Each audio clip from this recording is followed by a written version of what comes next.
स्वतंत्र भारत में समकालीन विश्व राजनीति, समकालीन विश्व में खतरे के नए स्रोत। अभी हमने खतरे के परंपरागत और अपरंपरागत स्रोतों के बारे में अध्ययन किया है। आज हम देखेंगे खतरे के नए स्रोत कौन कौन से और स्रोत आए। हमने परंपरागत में सैनिक खतरों को देखा था, अपरंपरागत स्रोतों में हमने देखा था पर्यावरण, ग्लोबल वार्मिंग है, वैश्विक ताप वृद्धि। लेकिन आज हम खतरे के नए स्रोत देखें ये क्या हैं और इनका सामना विश्व कैसे कर रहा है। सुरक्षा की अपारंपरिक धारणा के दो पक्ष हैं, मानवता की सुरक्षा और विश्व सुरक्षा। अगर हम सुरक्षा की अपारंपरिक अवधारणा की बात करें, सुरक्षा की अपारंपरिक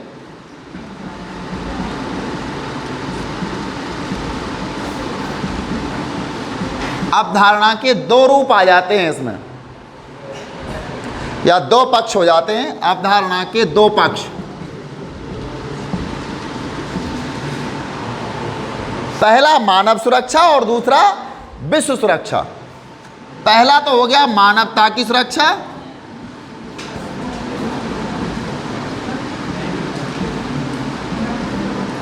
और दूसरा हो जाता है विश्व सुरक्षा।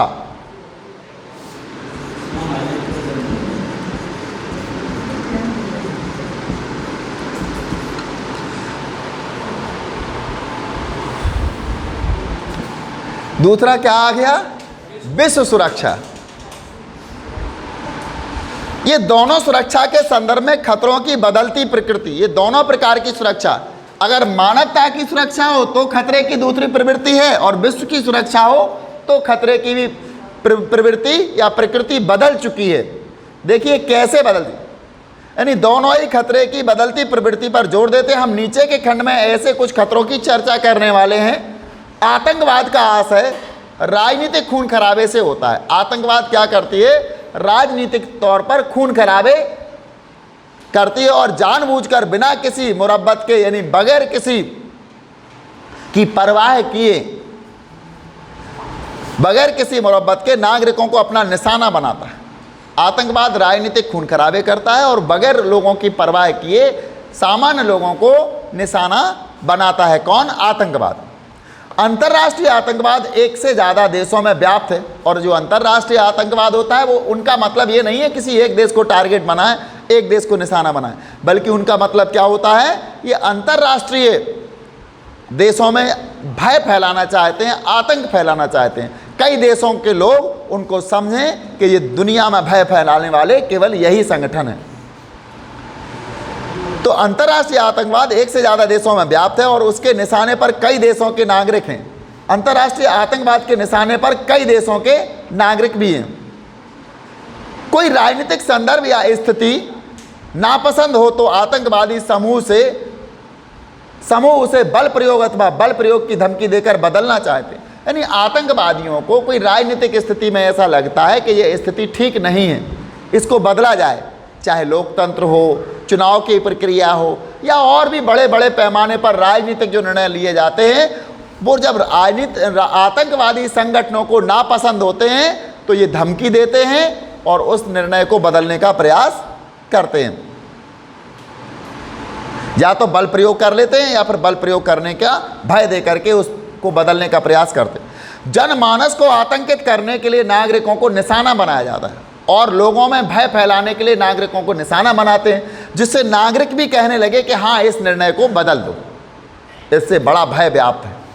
नागरिकों में भय पैदा किया तो नागरिकों का समूह उनके पक्ष में पहुंच जाता है और वो भी चाह रहे हैं, सरकार पर दबाव बनाते हैं, धमकी देते हैं कि इस निर्णय को बदलो।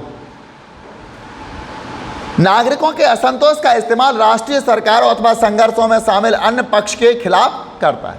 और वो क्या करते हैं? नागरिकों में भय बैठा दिया, भय व्याप्त हो गया। अब नागरिकों में क्या हो गया? सरकार के प्रति असंतोष। नागरिक किसको कोसेंगे? जब नागरिकों का नुकसान होता है आतंकवाद से तो नागरिक किसको कोसेंगे? बुरा भला कहेंगे सरकार को, और सरकार क्या करेगी? नागरिकों के हित की रक्षा करना है उसको, इसलिए वो निर्णयों को बदलने पर मजबूर हो जाती है, बेबस हो जाती है। आतंकवाद के चिर परिचित उदाहरण हैं, बहुत सारे उदाहरण हैं आतंकवाद के।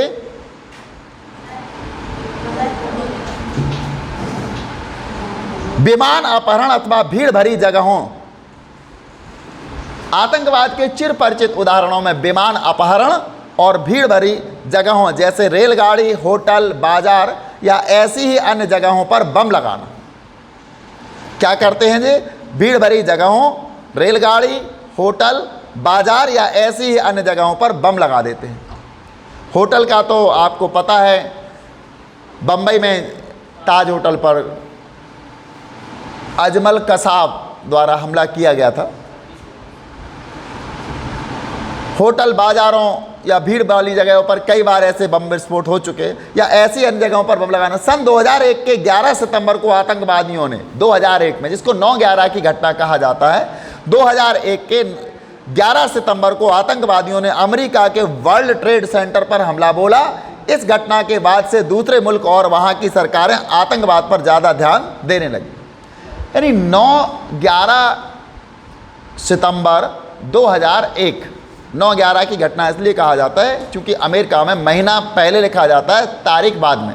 तो 11 सितंबर 2001 को एक आतंकवादी संगठन जिसका नाम अल-कायदा था और इसका सरगना ओसामा बिन लादेन था, जो कि पाकिस्तान में रहता था। इस आतंकवादी संगठन ने क्या किया? अमेरिका की कुछ विमानों का अपहरण किया और अमेरिका के वर्ल्ड ट्रेड सेंटर पर हमला बोल दिया। और जैसे ही ये घटना घटी तो विश्व बिरादरी के कई देश अंतर्राष्ट्रीय आतंकवाद पर विचार करने लगे। बहरहाल आतंकवाद कोई नई परिघटना नहीं है, ये आतंकवाद नई परिघटना नहीं है। परि का मतलब हमारे चारों ओर घटने वाली घटना, ऐसी घटना नहीं है, क्योंकि नई नहीं है, ये तो पहले से भी होता आया है। गुजरे वक्त में आतंकवाद की अधिकांश घटनाएं मध्य पूर्व यूरोप, लातिनी अमेरिका यानी लैटिन अमेरिका जिसको हम बोलते हैं, और दक्षिण एशिया में कई बार घट चुकी हैं। यहाँ हम मानवाधिकारों की बात करेंगे। मानवाधिकार, अगला स्रोत आता है इसका मानवाधिकार।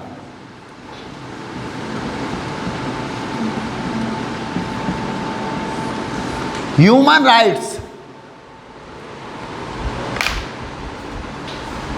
मानवाधिकार को 3 कोटियों में रखा गया है। मानवाधिकार को कितनी? 3 कोटियों में रखा गया है, यानी 3 प्रकार की श्रेणियां हैं इसकी। हो सकता है आपको लगे कि मानवाधिकारों की इससे कहीं ज़्यादा कोटियां हो सकती हैं। अभी तो फिलहाल में 3 श्रेणियों में रखा गया है।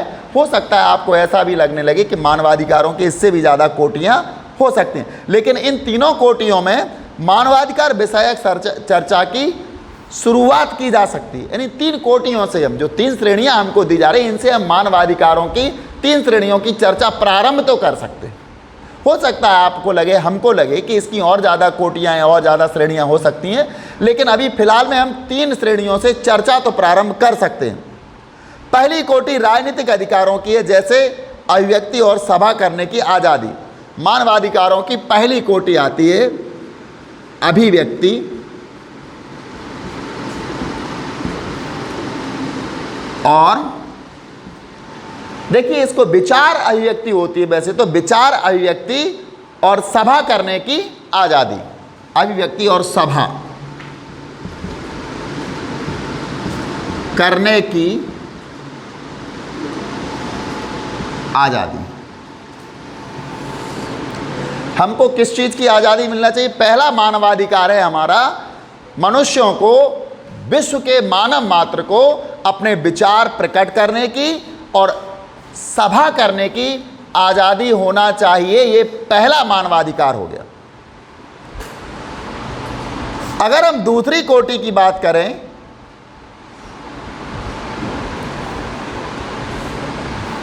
तो आर्थिक और सामाजिक अधिकार। आर्थिक और सामाजिक,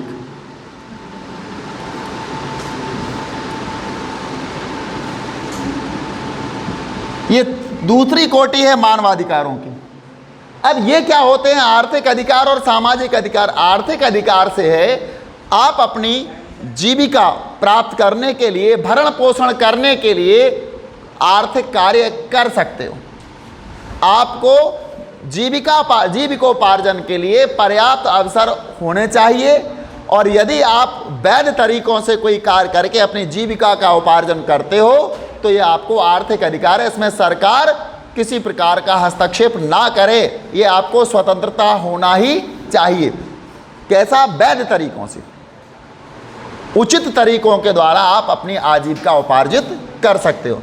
साथ ही साथ सामाजिक अधिकार, सामाजिक अधिकार मनुष्य को कैसे, मनुष्य को सामाजिक रूप से समान देखा जाए, मनुष्य को सामाजिक समानता मिले, समाज में उसे जन्म के आधार पर या जाति के आधार पर ऊंचा नीचा ना समझा जाए, ये सामाजिक अधिकार है। सबको सम्मान से जीने का अधिकार समाज में होना चाहिए।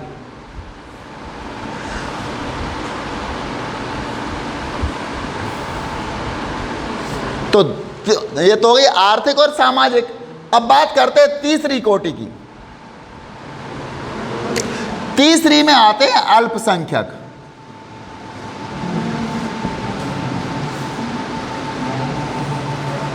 अल्पसंख्यक जो वैश्विक स्तर पर अल्पसंख्यक हैं,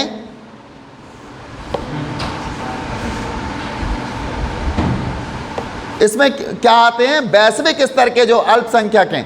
वैश्विक स्तर का मतलब है जैसे हमारे देश के बहुत सारे लोग दूसरे देश में जाकर के शिक्षा के लिए चले जाते हैं, रोजगार के लिए चले जाते हैं, और वहाँ जाकर के इनको क्या हो जाता है, वहाँ जाकर के वो वहाँ अल्पसंख्यक बन जाएंगे, वैश्विक अल्पसंख्यक कहलाएंगे। तो अल्पसंख्यकों के अधिकार सुरक्षित रहें, अल्पसंख्यक सुरक्षित रहें, उनकी सुरक्षा की जिम्मेदारी वहाँ की सरकार की हो। ये तीसरी कोटि के मानवाधिकारों के अंतर्गत आती है।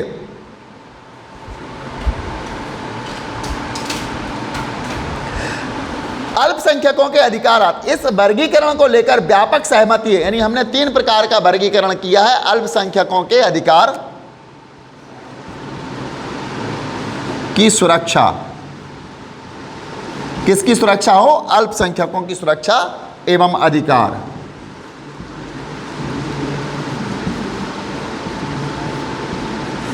अब हम बात करते हैं यहां पर, इस वर्गीकरण को लेकर व्यापक सहमति है, लेकिन इस बात पर सहमति नहीं बन पाई है कि इनमें से किस कोटि के अधिकारों को सार्वभौमिक मानवाधिकारों की संज्ञा दी जाए।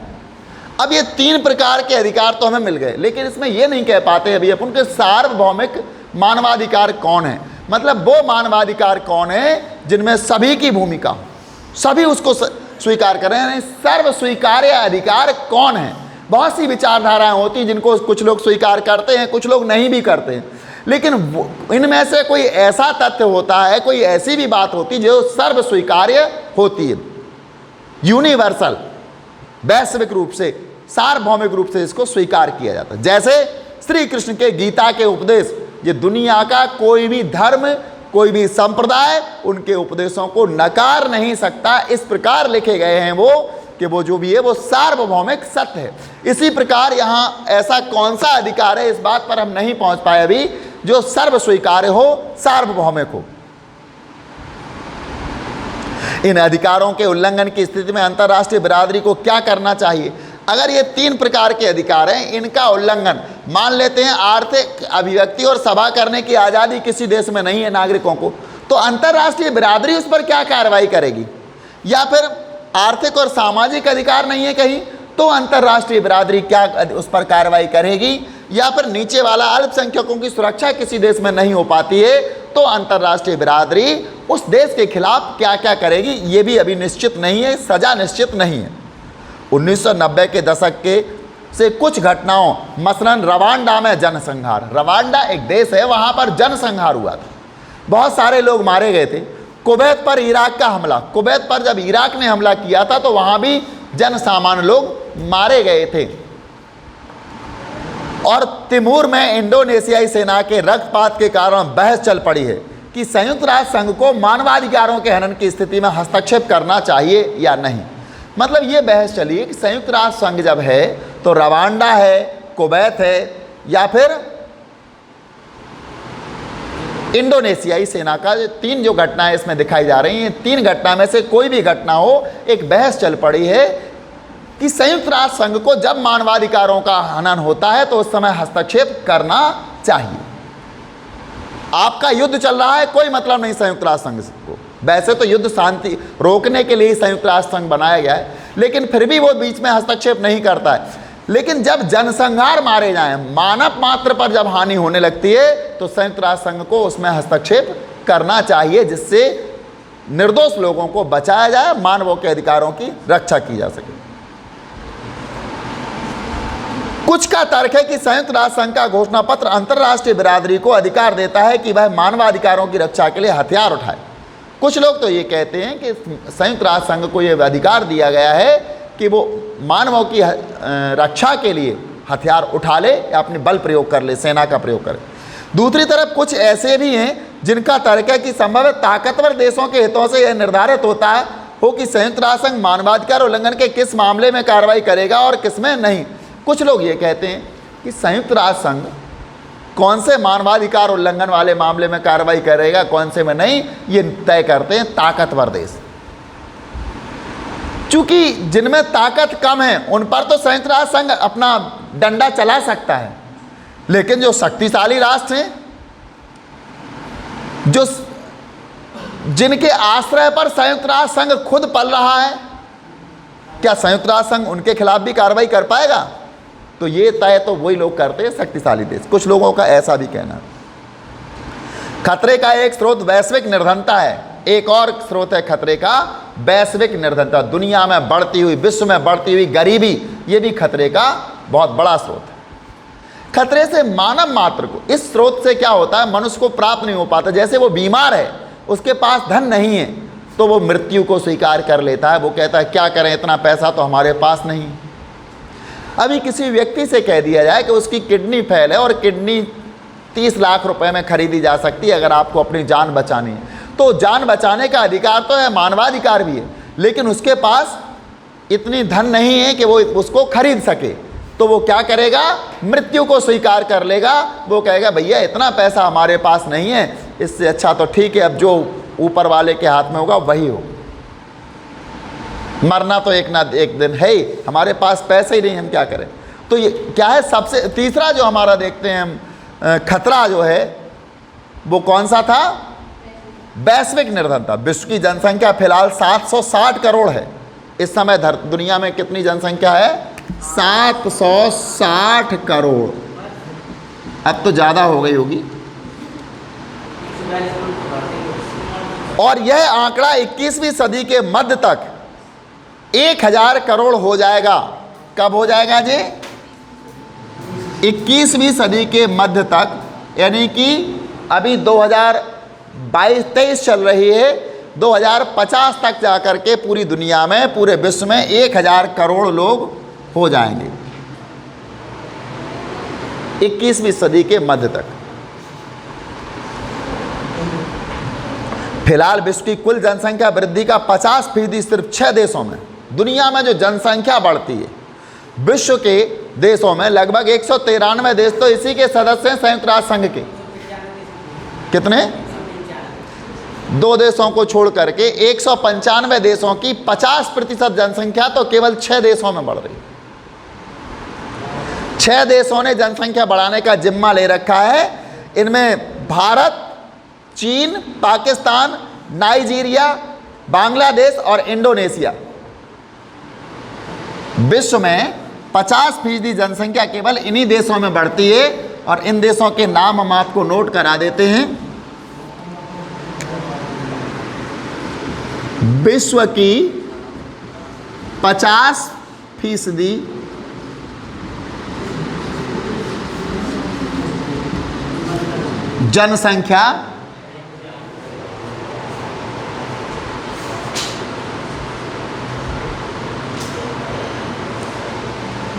जनसंख्या वृद्धि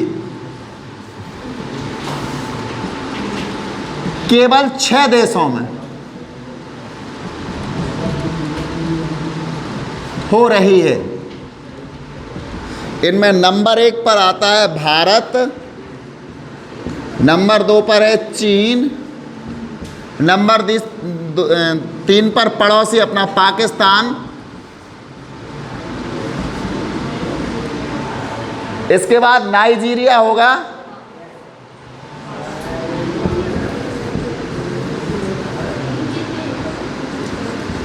ये अफ्रीका महाद्वीप का देश है और नाइजीरिया में जनसंख्या वृद्धि दर सबसे ज़्यादा है। विश्व की सबसे ज़्यादा जनसंख्या वृद्धि दर नाइजीरिया में है।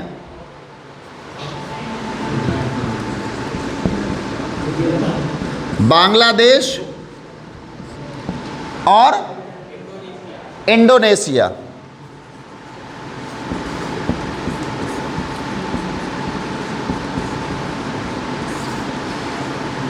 ये देश समझ में आया आपको क्यों है ये देश? ये सारे देशों को अगर हम देखें तो भारत एशिया महाद्वीप में है, चीन भी एशिया महाद्वीप में है, पाकिस्तान भी एशिया महाद्वीप में है, बांग्लादेश भी एशिया महाद्वीप में है और इंडोनेशिया भी एशिया महाद्वीप में। यानी 6 में से 5 देश एशिया महाद्वीप में है, केवल अफ्रीका महाद्वीप में नाइजीरिया है बस। 7 महाद्वीप हैं इस धरती पर, 7 कॉन्टिनेंटल हैं, इनमें से केवल एशिया महाद्वीप ही ऐसा महाद्वीप है जिसमें 5 देश ऐसे हैं जिनमें दुनिया की या विश्व की 50% जनसंख्या बढ़ती है। केवल एक अफ्रीका महाद्वीप का नाइजीरिया, यहाँ ये अफ्रीका महाद्वीप में आता है, 5 केवल एशिया महाद्वीप में ही हैं। और हमने आपको बताया है नाइजीरिया में जनसंख्या वृद्धि दर सर्वाधिक है।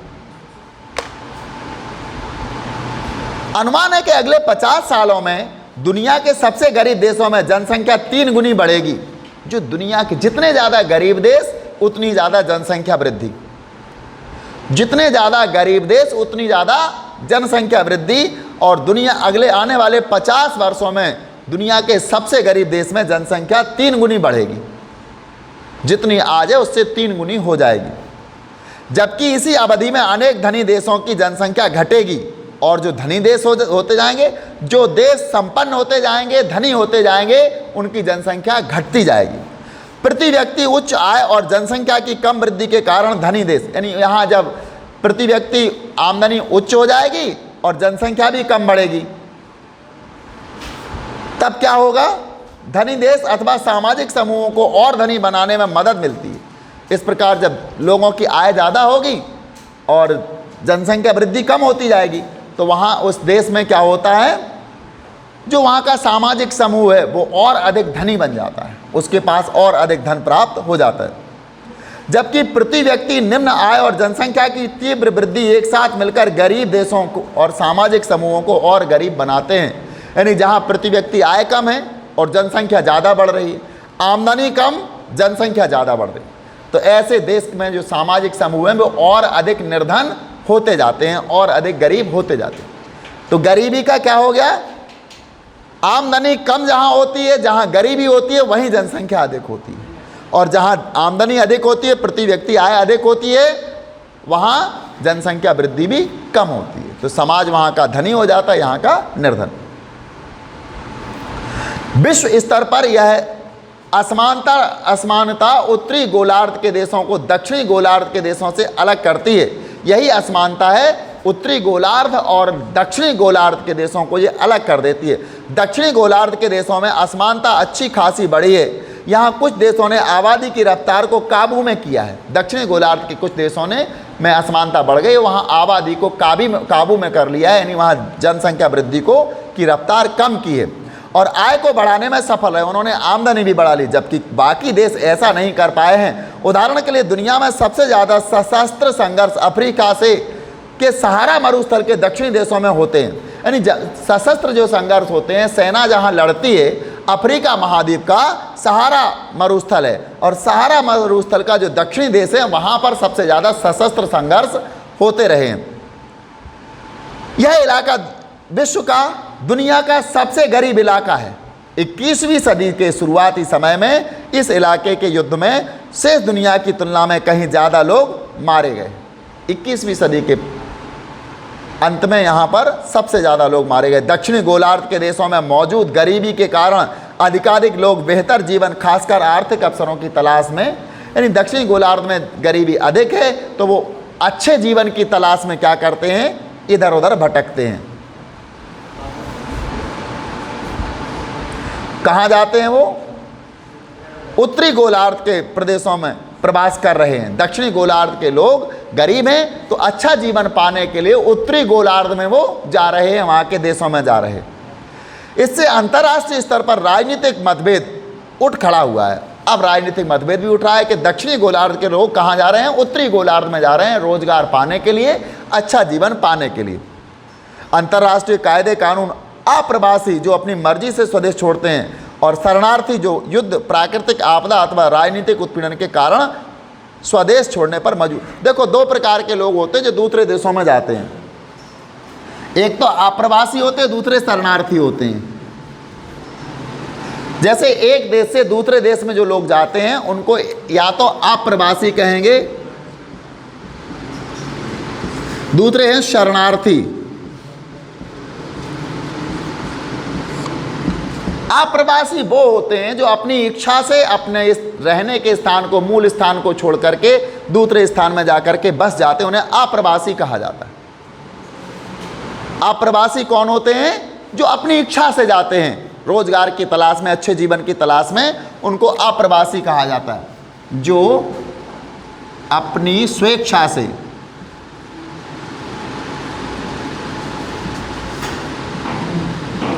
दूसरे देश में बस जाते हैं या दूसरे स्थान पर बस जाते हैं, अप्रवासी। शरणार्थी क्या होते हैं? या तो प्राकृतिक आपदा हो या युद्ध हो या उनकी जान को किसी प्रकार से खतरा होता है, तो वो मजबूरी में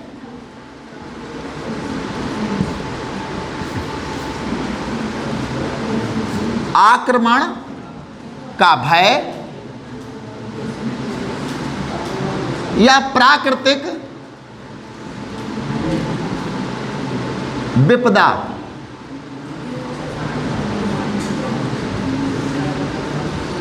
प्राकृतिक विपदा के कारण दूसरे देश में जाकर के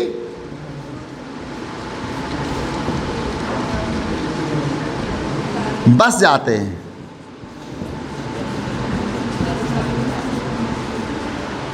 एक स्थान से दूसरे स्थान पर जाने के दो ही कारण हैं, एक देश से दूसरे देश में जाने के दो ही कारण। एक तो अच्छे जीवन की तलाश में हम अपनी इच्छा से दूसरे देश में चले जाते हैं, इन्हें अप्रवासी कहा जाता है। और एक वो होते हैं जो प्राकृतिक आपदा या आक्रमण का भय, बार बार वहाँ युद्ध होते रहते हैं तो लोग उस जगह को छोड़ करके दूसरे देश में पलायन कर जाते हैं, या फिर प्राकृतिक आपदाएं जहाँ ज़्यादा आने लगती हैं वो जगह छोड़कर भी लोग चले जाते, दूसरी जगह बस जाते हैं। सामान्यतः उम्मीद की जाती है कि कोई राज्य शरणार्थियों को स्वीकार करेगा, लेकिन उन्हें अप्रवासियों को स्वीकार करने की बाध्यता नहीं होती। शरणार्थियों को तो राज्य स्वीकार कर लेता है, क्योंकि सोच लेते हैं एक मानवता जिंदा है लोगों में कि आप वहाँ का जीवन खतरे में था, आप हमारे यहाँ आ जाओ, ठीक है। लेकिन अप्रवासी स्वीकार करे या ना करे वो उस देश पर निर्भर करता है। जो स्वेच्छा से दूसरे देश में जाके बसते हैं उनको वो देश स्वीकार कर रहा है या नहीं, वो उस देश की राजनीति पर या देश की सत्ता पर निर्भर करता है। शरणार्थी अपनी जन्मभूमि को छोड़ते हैं, जबकि जो लोग अपना घर बार छोड़ चुके हैं परंतु राष्ट्रीय सीमा के भीतर ही हैं, उन्हें आंतरिक रूप से विस्थापित जन कहा जाता है। यानी जो लोग अपनी घर बार छोड़ करके कहीं और दूसरी जगह पर पहुंच जाते हैं और उनको रहने के लिए जगह दे दी जाती है तो उन्हें विस्थापित जन कहा जाता है। आंतरिक सीमा में रहते हैं, बस मतलब अपने एक प्रदेश से दूसरे प्रदेश में लोग चले जाएं किसी प्राकृतिक आपदा के कारण या सामाजिक कोई समस्या है इसके कारण, तो उनको विस्थापित जन कहा जाता है। सीमा के अंदर होना चाहिए बस उन्हें, जबकि शरणार्थी एक देश से दूसरी देश की सीमा में जाते हैं। 1990 के दशक के शुरुआती सालों में हिंसा से बचने के लिए कश्मीर घाटी छोड़ने वाले कश्मीरी पंडित, इन्हें क्या हो रहा था, कश्मीर में कश्मीरी जो पंडित थे उनको हिंसा की जा रही थी, उनकी मुसलमानों के द्वारा उनको मारा जा रहा था, कत्लेआम किया जा रहा था, सबके सामने गली में खड़ा करके उनको गोली मार दी जाती थी। कश्मीरी पंडितों, उनकी स्त्रियों और बेटियों को मुस्लिम ज़बरदस्ती उनसे शादी कर लेते थे, अपने घर में रख लेते थे, उनको मार देते थे और उनके बच्चों को मार देते थे, उन्हें मार तो उन कश्मीरी पंडितों ने क्या किया, वहाँ से धीरे धीरे सरकार सुनती रही लेकिन हाँ हूँ करती रही, चलता रहा। तो वो जा कर के दूसरे देश में आकर, मतलब दूसरे राज्य में आकर के, देश की सीमा के अंदर ही, जैसे कुछ दिल्ली आ गए, कुछ पंजाब आ गए, कुछ और जगह पर आकर के बस गए। इनको क्या कहा गया, विस्थापित। आंतरिक सीमा के अंदर जब चले जाते तो इनको विस्थापित कहा जाता है। कश्मीरी पंडित आंतरिक रूप से विस्थापित जन के उदाहरण हैं। विश्व का शरणार्थी, यानी विस्थापित का मतलब है देश की सीमा के अंदर ही दूसरी जगह रहने लगना। विश्व का शरणार्थी मानचित्र विश्व के संघर्ष मानचित्र से लगभग हूबहू मेल खाता है। संघर्ष, अगर हम दुनिया का संघर्ष वाला नक्शा देखें, कहाँ कहाँ संघर्ष हुए और लोग कहाँ जाके रहे, और शरणार्थियों का भी हम अगर नक्शा देखते हैं कि कितने शरणार्थी किस देश से कहाँ जाके रहने लगे, तो ये हूबहू मिलता है। जहाँ संघर्ष हुए वहीं शरणार्थियों की समस्या या शरणार्थी इधर से उधर हुए हैं, क्योंकि लोग संघर्ष में जीना नहीं चाहते हैं, संघर्ष में निर्दोष लोग मारे जाते, तो वहीं जाकर के वो फिर शरणार्थी बन के दूसरी जगह सुरक्षित स्थान पर पहुंच जाते हैं। क्योंकि दक्षिणी गोलार्ध के देशों में सशस्त्र संघर्ष और युद्ध के कारण लाखों लोग शरणार्थी बने और सुरक्षित जगह की तलाश में निकले हैं। अभी आपने सुना हो यूक्रेन में युद्ध की जैसे ही घोषणा होती है तो रूस ने कह दिया था कि जिन देश के जो लोग वहां रह रहे हैं वो जाना चाहें तो चले जाएं, उनको जाने के लिए व्यवस्था की जाएगी। रूस की सेना ने उनको जाने के पर्याप्त अवसर दिए, उनको ले जा करके एयरपोर्ट तक ले गए और उनको निकाला वहां से जहां के लोग थे। भारत के भी बहुत सारे विद्यार्थी वहां पर विद्या अध्ययन के लिए गए थे, उनको वहां से निकाला गया और इस योजना का, वहां से निकालने की योजना का नाम दिया गया था ऑपरेशन गंगा। ऐसा नाम दिया था शायद, ऑपरेशन गंगा के नाम से ये नाम दिया गया था। वहां से जिन लोगों को निकाला गया था यूक्रेन से युद्ध के समय, जिन लोगों को वहां से देश से वापस लाए थे, उस योजना के अंतर का नाम रखा गया था ऑपरेशन गंगा, और वहां से लोग छोड़कर यहाँ आ गए। तो जहां जहां संघर्ष हुए हैं, वो दक्षिणी गोलार्ध हो या कहीं भी हो, वहां से लोग शरणार्थी के रूप में दूसरी जगह पहुंचे। कुछ तो यूक्रेन के लोग भी वहां से निकल करके दूसरे देशों में पहुंच गए थे।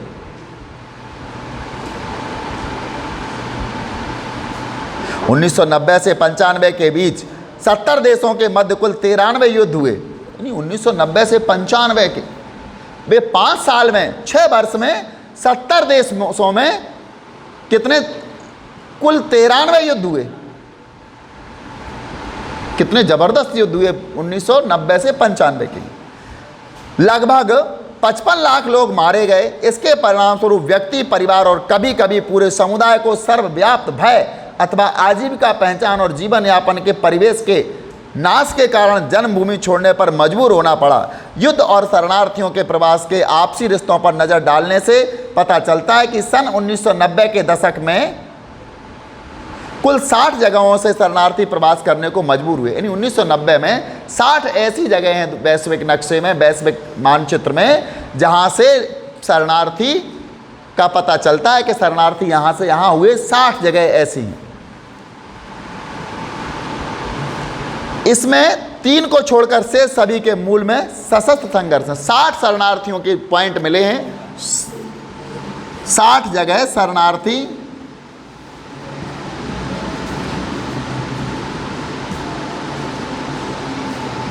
के चिन्ह, इनमें से 3 जगह को छोड़ दिया जाए तो शेष 57 जगह केवल युद्ध संघर्ष के कारण ही शरणार्थी बनकर गए हैं और कोई कारण नहीं था, सशस्त्र संघर्ष ही था। हम बात करेंगे HIV एड्स, बर्ड फ्लू और SARS severe acute respiratory syndrome, SARS इसका सार्स नाम होता है, सीवियर एक्यूट रेस्पिरेटरी सिंड्रोम जैसी महामारियां अप्रवास, व्यवसाय, पर्यटन और सैन्य अभियानों के जरिए बड़ी तेजी से विभिन्न देशों में फैली हैं।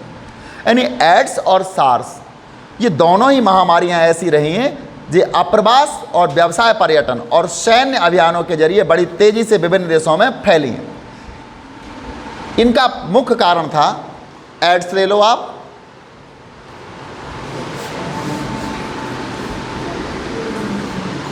ये 2 महामारियों ने विश्व में अप्रवास किया है और शरणार्थी बनकर लोग गए हैं।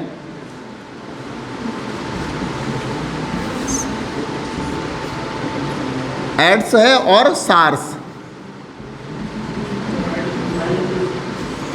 बर्ड फ्लू है एक, बर्ड फ्लू।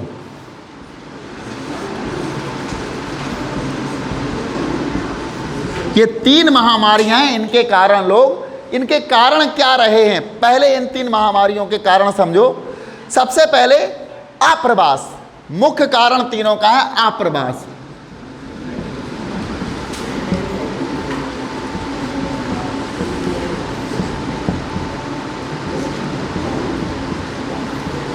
तीनों का मुख्य कारण है आप्रवास, यानी एक स्थान से दूसरे स्थान पर बस जाना। कैसे? स्वेच्छा से। दूसरा कारण यहां रहा व्यवसाय, व्यवसाय। तीनों के लिए दूसरा कारण भी यही है, व्यवसाय। चौथा है पर्यटन। पर्यटन जानते हो क्या होता है? भ्रमण करना, घूमने के लिए जाना विश्व के देशों में।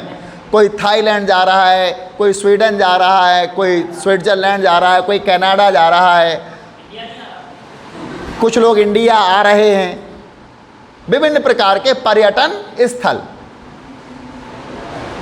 और सैन्य अभियान, एक और कारण है सैन्य अभियान।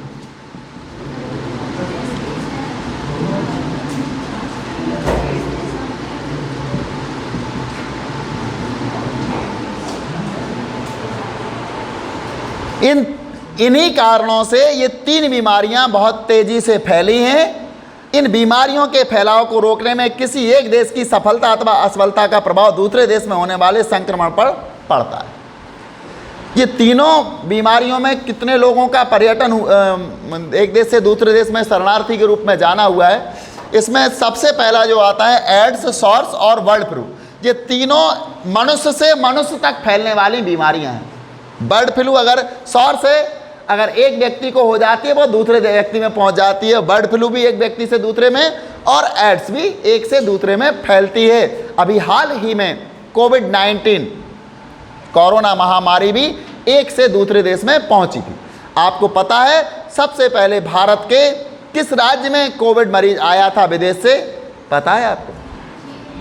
भारत के किस राज्य में आया था वो?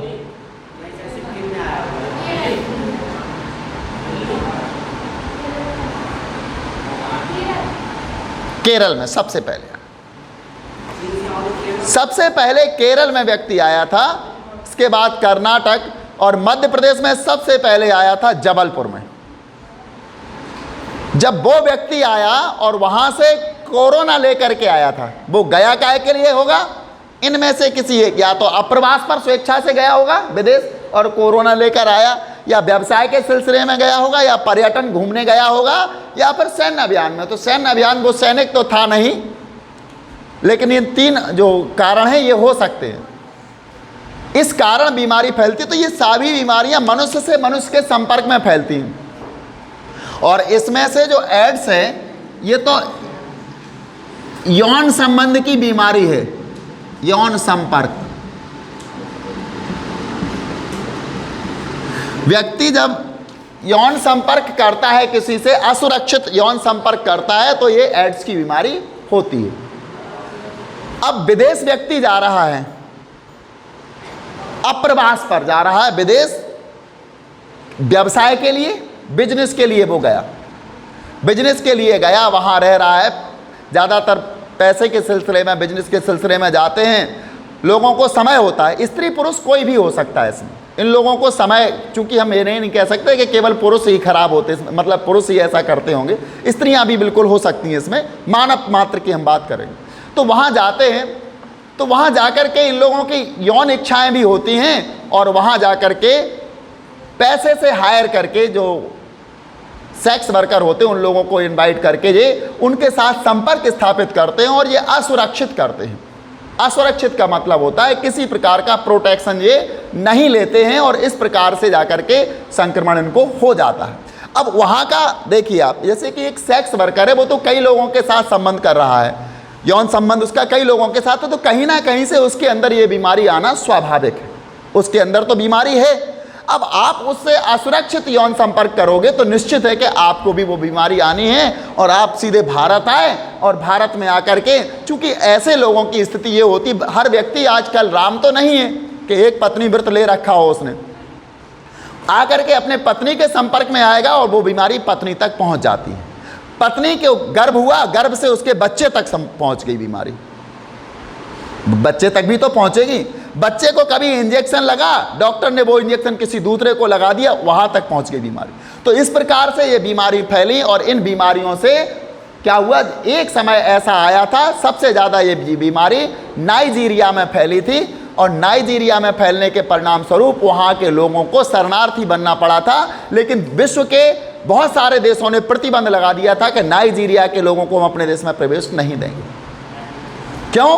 क्योंकि वहाँ से ये बीमारी सबसे ज़्यादा फैली थी। हमने आपको बताया भी था, नाइजीरिया के लोगों में यौन इच्छा ज़्यादा होती है और ये भोजन से ज़्यादा यौन क्रीड़ाओं को ज़्यादा महत्व देते हैं। और इस प्रकार नाइजीरिया की बर्थ रेट भी, अगर जन्म दर देखी जाए तो बहुत ज़्यादा है। इनको दिन में और रात में लगभग यौन क्रीड़ाओं में जो लोग संलिप्त रहते हैं। तो यहाँ पर एड्स हुआ। इसके बाद पर्यटन के लिए लोग जाते हैं, आनंदित होते हैं तो पर्यटन के लिए जाते हैं, कभी कभी पेयर जाते हैं, कभी कभी सिंगल भी चले जाते हैं और वहाँ जा कर के ये वाला पर्यटन से भी ये बीमारियाँ एक दूसरे के उसमें आ जाती हैं। बर्ड फ्लू भी ऐसी बीमारी है, सॉर्स भी ऐसी है और कोरोना भी, सब ऐसी बीमारियाँ। या फिर सैन्य अभियान, सेना गई अभियानों के लिए, जैसे हमारे यहाँ की सेना शांति अभियान के लिए कहाँ गई थी? श्रीलंका गई थी, सन 1987 की बात है। श्रीलंका शांति सेना के रूप में गई थी, या फिर अन्य देशों में भी चली जाती, कभी सैन्य अभियान है, युद्धाभ्यास के लिए चली जाती है।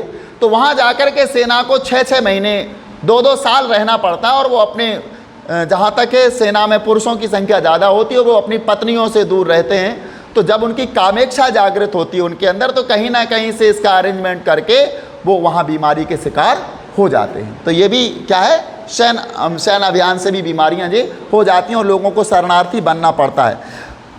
यहाँ पर ये अनुमान है कि 2003 तक पूरी दुनिया में 4 करोड़ लोग HIV एड्स से संक्रमित हो चुके थे।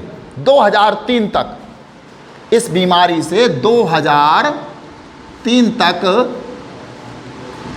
4 करोड़ लोग संक्रमित हो चुके थे विश्व में। अब सोचो 4 करोड़ लोग बीमारी फैलाएंगे या नहीं फैलाएंगे।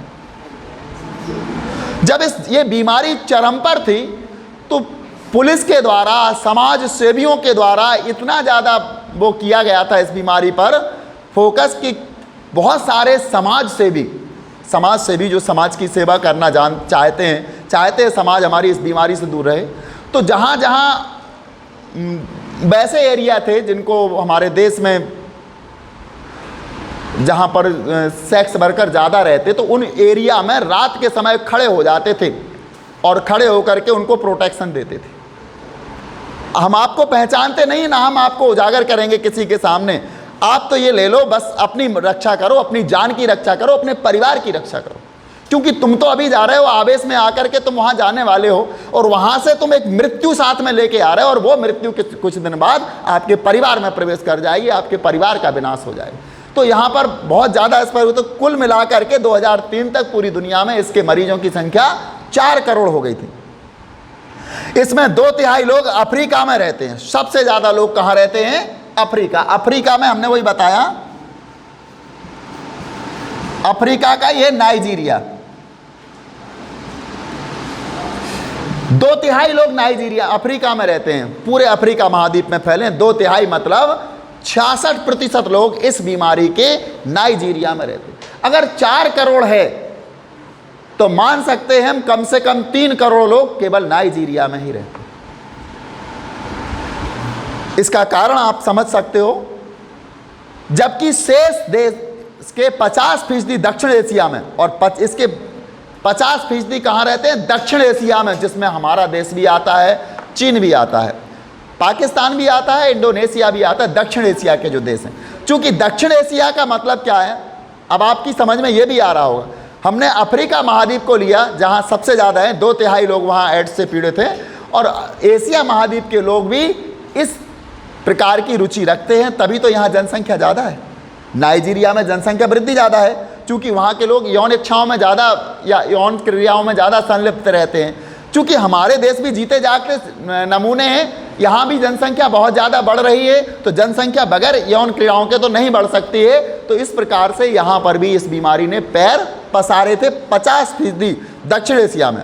उत्तरी अमेरिका तथा दूसरे औद्योगिक देशों में उपचार की नई विधियों के कारण 1990 के दशक के उत्तरार्ध के वर्षों में HIV एड्स से होने वाली मृत्यु की दर में तेजी से कमी आई और इस प्रकार उत्तरी अमेरिका में इस एड्स की बीमारी के उपचार के लिए लोगों ने प्रयास किए।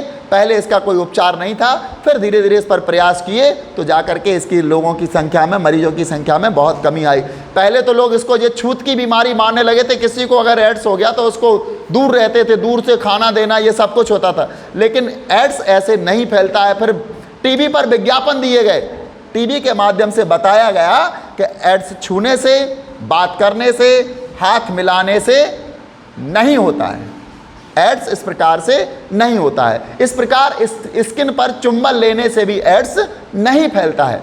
जब तक हार्मोनल संपर्क ना हो तब तक ये नहीं होता है। तो लोगों को फिर लगा उनके सम्मान से उनके साथ बात करो, उनसे प्रेम से बात करो, ऐसा कहा जाता था। चूंकि ऐसा नहीं है किसी व्यक्ति के साथ क्या गुजरेगी, गलती उसने की है, लेकिन हम तो मानव हैं, हमारा कर्तव्य है कि हम उसके साथ उदारता का व्यवहार करें, नहीं तो ये सामाजिक विषमता हो जाती, समाज से बहिष्कृत हो जाता वो व्यक्ति।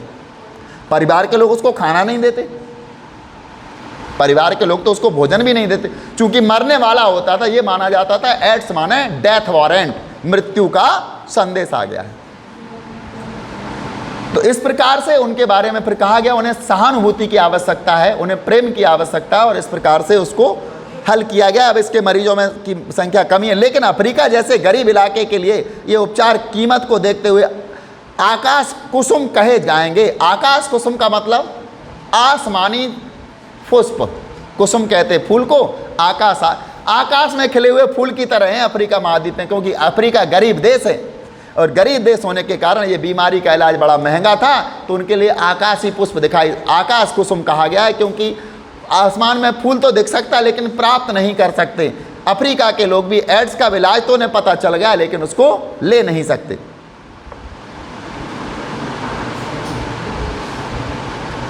जबकि अफ्रीका को ज़्यादा गरीब बनाने में HIV एड्स महत्वपूर्ण घटक साबित हुआ है। एबोला वायरस,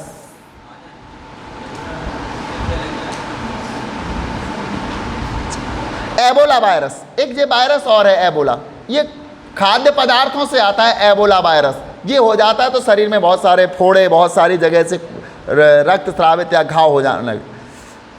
हैंटा वायरस ये भी एक दूसरे में फैलता है, हैंटा वायरस। और हेपेटाइटिस C जैसी कुछ नई बीमारियां उभरी हैं जिनके बारे में जानकारी भी कुछ खास नहीं है। टीबी, मलेरिया, डेंगी या डेंगू बुखार और हैजा जैसी पुरानी महामारियों ने औषधि प्रतिरोधक रूप धारण कर लिया है। यानी टीबी, ट्यूबरक्लोसिस जिसको हम कहते हैं, टीबी, मलेरिया, डेंगू बुखार और हैजा जैसी पुरानी महामारियों ने औषधि प्रतिरोधक रूप धारण कर लिया है और इससे इनका उपचार कठिन हो गया है। जानवरों में महामारी फैलने के भारी आर्थिक दुष्प्रभाव होते हैं। 1990 के दशक के उत्तरार्ध के सालों से ब्रिटेन ने मैड काऊ महामारी के भड़क उठने के कारण, यानी ब्रिटेन में मैड काऊ महामारी भड़क उठने के कारण अरबों डॉलर का नुकसान उठाया है और बर्ड फ्लू के कारण कई दक्षिण एशियाई देशों को मुर्ग निर्यात बंद करना पड़ा है। यानी जो बर्ड फ्लू है ये मुर्गा से फैलती है या मुर्गी से फैलती है।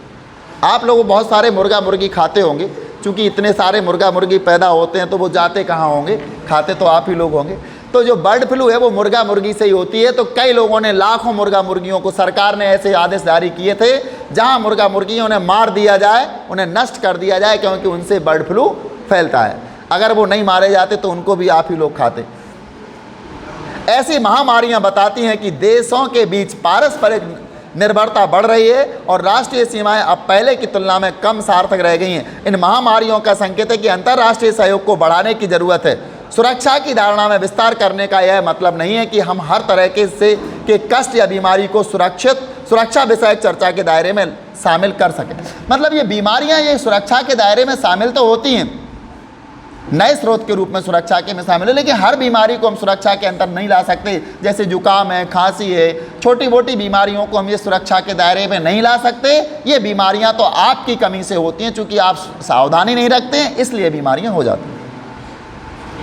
अगर हम ऐसा करते हैं तो सुरक्षा की धारणा में संगति नहीं रह जाती है। ऐसे में हर चीज़ सुरक्षा का मसला हो सकती है। इसी कारण किसी मसले को सुरक्षा का मसला कहलाने के लिए एक सर्व स्वीकृत न्यूनतम मानक पर खरा उतरना जरूरी है। मिसाल के लिए, अगर किसी मसले के से संदर्भी के अस्तित्व को खतरा हो रहा हो तो उसे सुरक्षा का मसला कहा जा सकता है, चाहे इस खतरे की प्रकृति कुछ भी, यानी किसी भी मसले से पूरे समुदाय को खतरा हो रहा है तो यह सुरक्षा का मसला हो सकता है।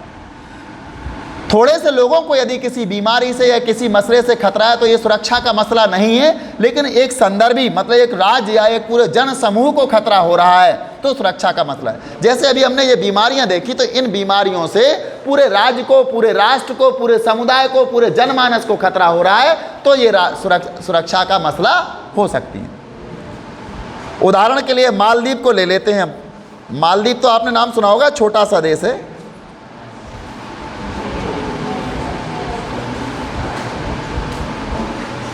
वैश्विक ताप वृद्धि के खतरा हो सकता है क्योंकि समुद्र तल के ऊंचा उठने से इसका ज़्यादातर हिस्सा डूब जाएगा। हमने बताया था मालदीव सबसे पहले डूबेगा। यदि 4 मीटर ही पानी बढ़ता है तो सबसे पहले मालदीव समुद्र में 2 मीटर में ही डूब जाएगा। जबकि दक्षिण अफ्रीका देशों में HIV एड्स से गंभीर खतरा है क्योंकि यहाँ हर 6 वयस्क में से इस रोग से पीड़ित है। यानी 6 वयस्क लोगों में, 18 वर्ष से अधिक उम्र के 6 लोगों में से एक व्यक्ति को एड्स है अफ्रीका महाद्वीप में। वहां 3 में से एक व्यक्ति HIV एड्स पीड़ित है। 1994 में रवांडा की तुत्सी जनजाति के अस्तित्व पर खतरा मंडराया क्योंकि प्रतिद्वंदी हुतू जनजाति ने कुछ ही हफ्तों में लगभग 5 लाख तुत्सी लोगों को मार डाला। इससे पता चलता है कि सुरक्षा की अपारंपरिक धारणा भी सुरक्षा की पारंपरिक धारणा के समान स्थानीय संदर्भों के अनुकूल परिवर्तनशील है। आज हमने सुरक्षा की पारंपरिक, अपारंपरिक धारणा, सुरक्षा के नए स्रोत इत्यादि के बारे में अध्ययन किया। अगला हमारा वीडियो आएगा सहयोग मूलक सुरक्षा। आज के वीडियो के लिए इतना ही। नमस्कार।